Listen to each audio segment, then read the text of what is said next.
साथियों नमस्कार, मैं आपका दोस्त हीरालाल जाट और आप देख रहे हैं आपका अपना यूट्यूब चैनल। साथियों आज बात करते हैं RKS के जो ऐप है उससे रिलेटेड आपके सामने काफ़ी सारी समस्या आई है। उन सभी का समाधान ढूंढने के लिए इस वीडियो में चर्चा करते हैं समस्या समाधान दस्तावेज के रूप में।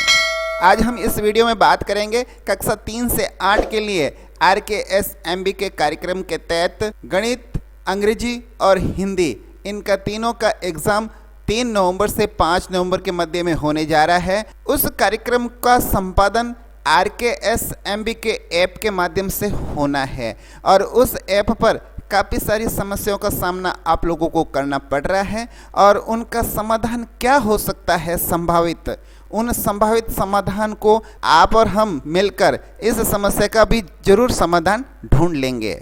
चलिए दोस्तों वीडियो को शुरू करते हैं। उससे पहले आपसे निवेदन कि आपको पता ही है इस वीडियो को लाइक और शेयर करना है।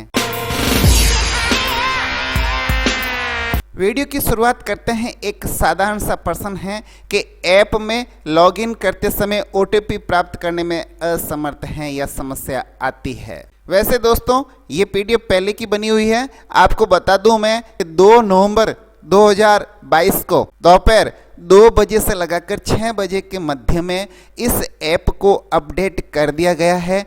अब इस ऐप पर ऐसी कुछ समस्याओं का सामना आपको नहीं करना पड़ेगा, लेकिन फिर भी इस प्रकार की समस्या आती है। आप लॉगिन करने जा रहे हैं और उस पर OTP नहीं आ रहा है, जिसका सीधा सा सेंस ये रहेगा कि आपका मोबाइल पुराना है। यहाँ पर पुराना का सेंस है आपका मोबाइल का जो वर्जन है वो पुराना वर्जन चल रहा है और मोबाइल के अंतर्गत कुछ समय के बाद में ऑटोमेटिक अपडेशन आता है और हम समय समय पर अपने मोबाइल को अपडेट करते रहते हैं। अगर किसी भाई ने पिछले 2-3 सालों के अंतर्गत अपने मोबाइल को अपडेटेड नहीं किया है तो ये समस्या आपके आएगी। इसलिए आपको ध्यान रखना है, या तो आपके मोबाइल का अपडेट वर्जन उपलब्ध है तो उस मोबाइल को जरूर अपडेट करें, नहीं तो नया मोबाइल देख लेवें। देखते हैं दूसरी कॉमन समस्या।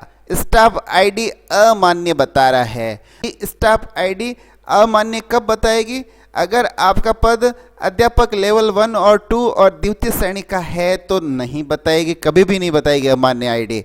और अगर आपका पद ये न होकर लाइब्रेरियन है या PTI 3rd ग्रेड या 2nd ग्रेड है, लेक्चरर पोस्ट है, लैब असिस्टेंट की पोस्ट है, आदि आदि ये पोस्ट है तो कई बार स्टाफ आईडी अमान्य बताती है और इसका काम भी ऐप पर चल रहा है। आने वाले समय के अंदर ये भी ऐप पर अपडेट कर दिया जाएगा और इन पोस्ट से रिलेटेड जो कार्मिक हैं उनकी स्टाफ आईडी भी ऐप पर मान्य दिखानी शुरू हो जाएगी। तीसरा कॉमन प्रश्न आप लोगों का रहता है कि मेरे पास एक आईफोन है, क्या मैं ऐप डाउनलोड कर सकता हूँ?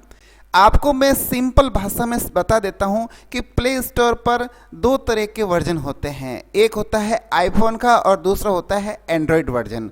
और ये जो ऐप है ये एंड्रॉयड बेस पर है, इसलिए हमारे जो एंड्रॉयड मोबाइल है उसके ऊपर ही ये ऐप चलेगा। इसका आईफोन का वर्जन अभी तक नहीं आया है तो ये आईफोन के अंदर नहीं चलेगा, यानी महंगे फ़ोन काम नहीं आएंगे। हमारे जैसे सस्ते फ़ोन आप यूज करिए, उसके अंदर अच्छे से ये वर्क करेगा।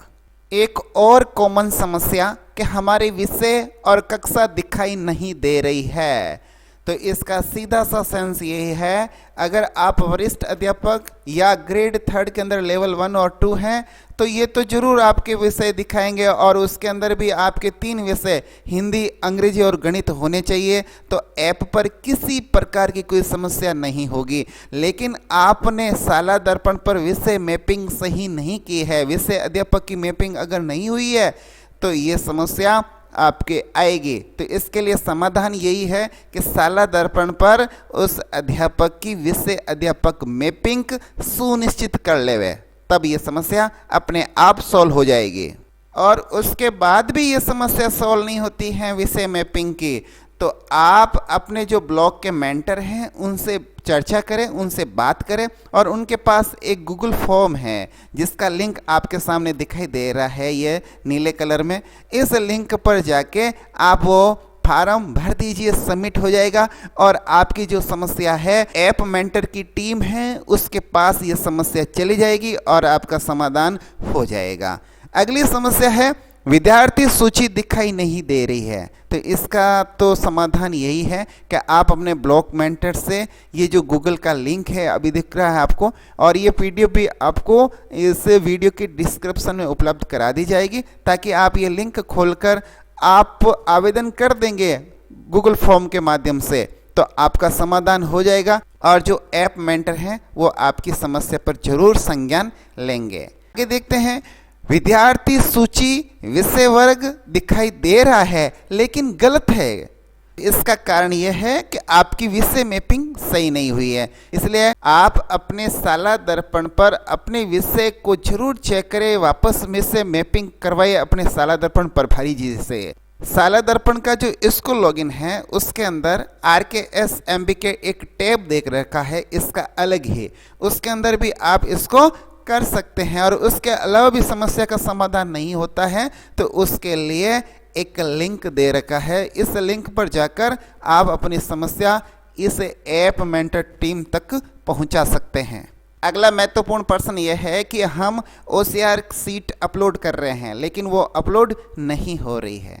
इसके लिए इन्होंने एक लिंक दिया है, आप इस पर जैसे ही क्लिक करेंगे लिंक के माध्यम से फोटो खुलेगा और उस पर आपको बताएगा कि आपको ऐसे अपलोड नहीं करनी है। जैसे आपको चित्र में दिखाई दे रहा है कि सारे बच्चों का एक साथ आपने फ़ोटो ले लिया, ये अपलोड नहीं होगा। अगर आपने आडी तिरछी फ़ोटो ली है ये भी अपलोड नहीं होगा।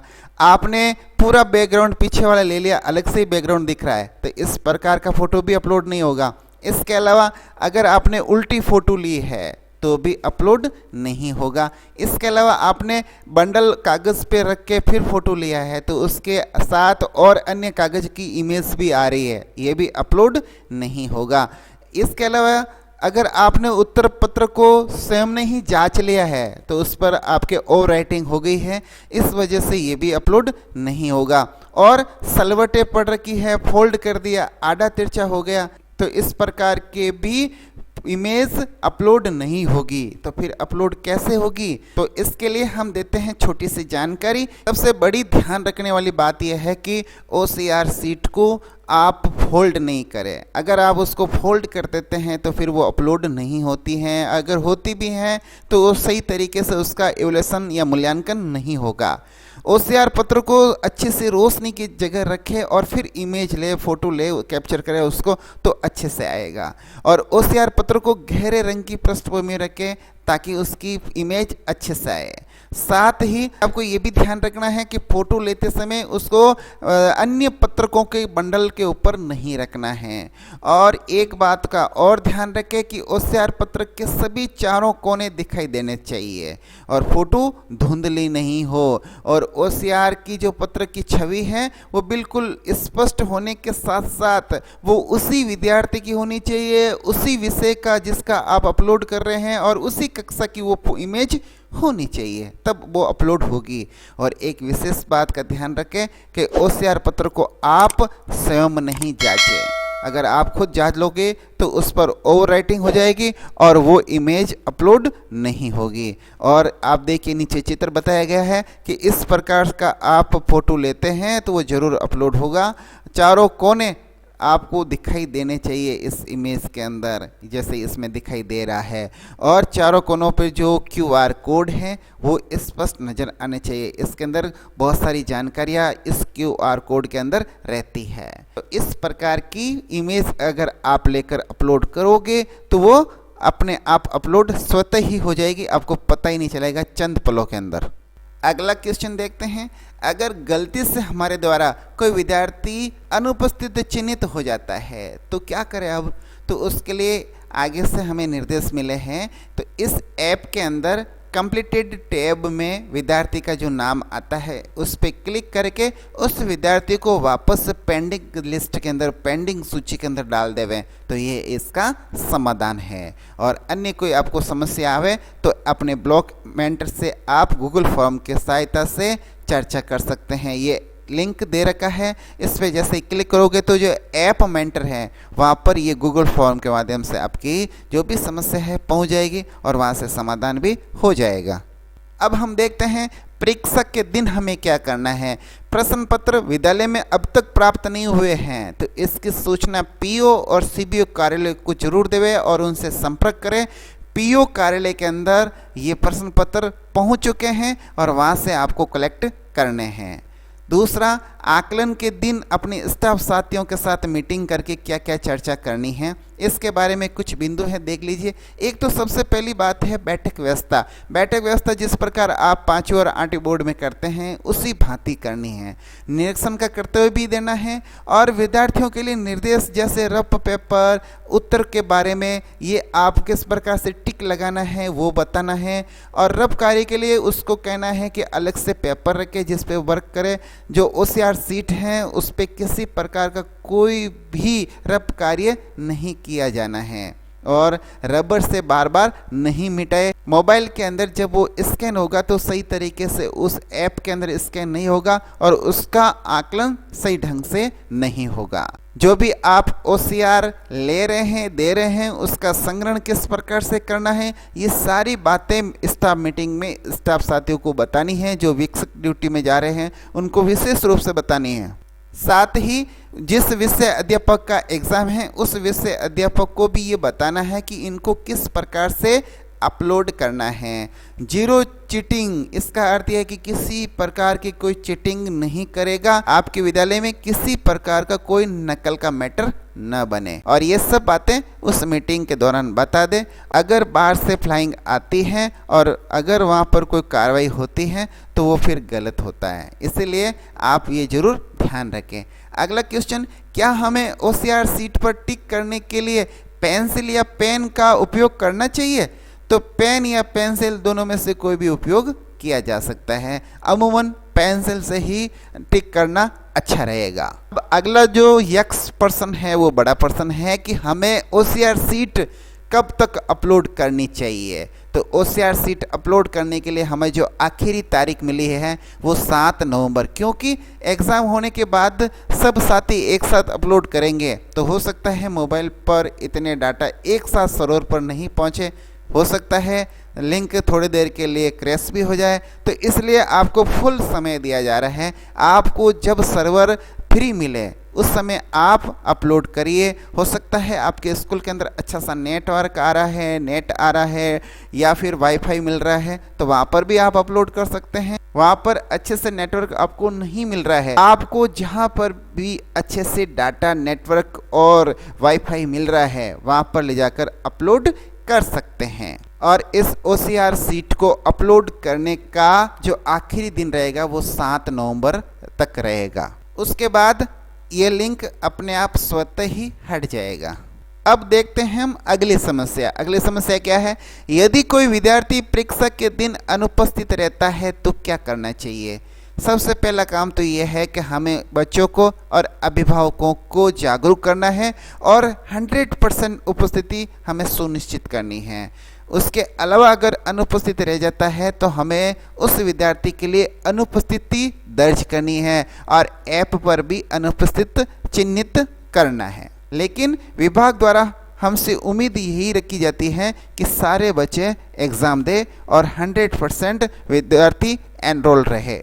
एक और समस्या, क्या मुझे OCR सीट चेक करना चाहिए और फिर अपलोड करनी चाहिए? नहीं भाई नहीं, ऐसा काम मत करना। अगर आप खुद चेक कर लोगे तो फिर इस ऐप का क्या आशय रहेगा। ये जो ऐप है ये आपका असिस्टेंट ही तो है, ये आपकी मदद करने के लिए है और आने वाले समय में ये आपका बोझ हल्का करने वाला है और ये ऐप ही इस पेपर को चेक करेगा। अतः आपको OCR सीट चेक नहीं करनी है, इसको सीधे ऐप पर अपलोड करनी है। अगला क्वेश्चन, क्या संस्कृत विद्यालयों और KGB जो विद्यालय हैं वहाँ पर भी RKS अंबिका का आकलन आयोजित किया जाएगा? नहीं, इसका आंसर है नहीं। संस्कृत विद्यालय और केजीबीवी वहां पर ये आरकेएस आकलन नहीं होगा।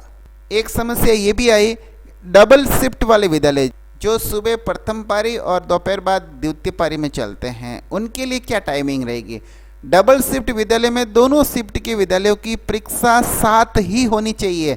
सुबह जो फर्स्ट पारी में आ रहे हैं और दोपहर बाद जो द्वितीय पारी में आ रहे हैं, दोनों का एग्ज़ाम का टाइम वही रहेगा 10:30 बजे से 11:30 बजे के मध्य में। ये टाइम चेंज नहीं होगा।